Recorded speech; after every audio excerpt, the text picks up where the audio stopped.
చూసినాము. దీంట్లో నీట్ అనేది పెద్ద విషయంగా మారుతున్నటువంటి నేపథ్యాన్ని గుర్తించినటువంటి కేంద్ర ప్రభుత్వం కొంత సైక్లాన్ చేయాలనేటువంటి భావనలో భాగంగా నెట్ను రద్దు చేస్తున్నట్టుగా ప్రకటించింది.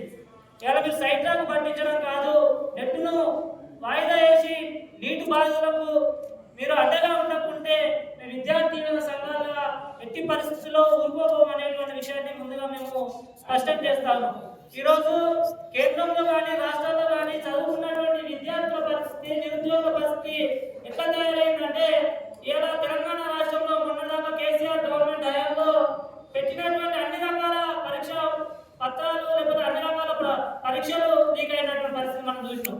దాంట్లో గ్రూప్ 1, గ్రూప్ 2 మొత్తం వాయిదాలు, లీక్లు. అట్లా జాతీయ స్థాయిలో నిర్వహించాల్సినటువంటి ప్రవేశ పరీక్షలు కానీ, పోటీ పరీక్షలు కానీ ఇప్పటికే మిత్రులు చెప్పినట్టు దాదాపు బీజేపీ పరిపాలన చేస్తున్నటువంటి రాష్ట్రాల్లో దాదాపు 60-64 పరీక్షలు పేపర్లు ఇవాళ లీక్ అయినటువంటి పరిస్థితి. ఇది నేను చెప్పడం కాదు, ఈ దేశంలో ఇవాళ అత్యంత ప్రముఖమైనటువంటి పాత్ర వహిస్తున్నటువంటి విద్యావేత్తలు పేపర్లు లీకేజ్ అవుతున్నాయి అని చెప్పేసి ఇవాళ బహిరంగంగా మాట్లాడుతున్నాము. వీటితో పాటు మనకు తెలియని లీకేజ్ ఇంకెన్నో ఉన్నాయని చెప్పేసి వాళ్ళు ఇవాళ అనుమానాలు వ్యక్తం చేస్తున్నటువంటి స్థితి కూడా ఈ దేశంలో ఉంది. అంటే విద్యార్థులందరికీ ఇవాళ ఈ దేశంలో జరుగుతున్నటువంటి పోటీ పరీక్షల మీద, ప్రవేశ పరీక్షల నిర్వహణ మీద ఇవాళ నమ్మకం సన్నగిలుతున్నటువంటి ఒక పరిస్థితిని కూడా ఇవాళ భారతదేశ జనాలు ఆలోచించాల్సిన అవసరం ఉంది, పాలకులు అర్థం చేసుకోవాల్సిన అవసరం ఉంది.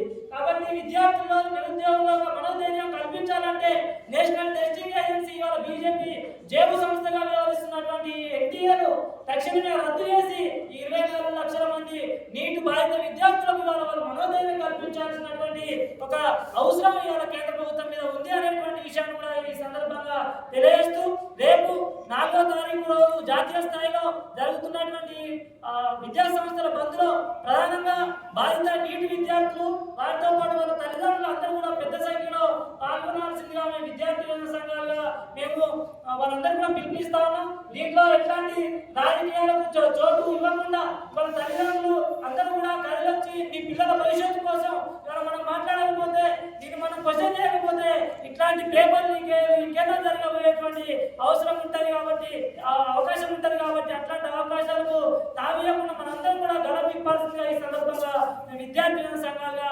తల్లిదండ్రులకు, బాధిత నీటి విద్యార్థులకు పిలుపునిస్తాం.